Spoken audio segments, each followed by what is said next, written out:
North of Atlanta are also investigating a deadly shooting tonight. Atlanta News First anchor Joe Gorcho is there along Northridge Parkway in Sandy Springs, where a person was shot and killed near an apartment complex. Joe?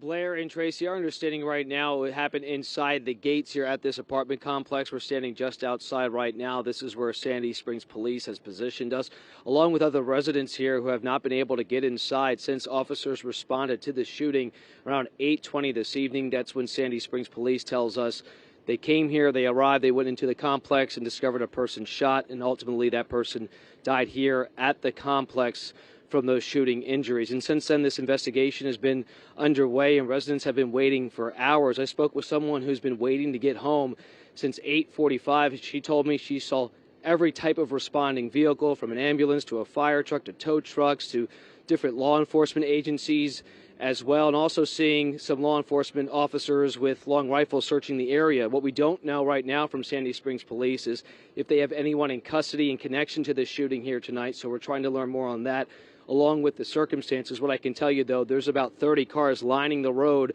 all waiting to get in, and we continue to see different law enforcement vehicles go in and out of this gated community, along with a tow truck just recently escorted by police with a car in tow as well. We don't know if that has anything to do with the shooting here tonight. We'll continue to monitor the latest from this investigation here in Sandy Springs. For now, Tracy and Blair, back to you. A lot of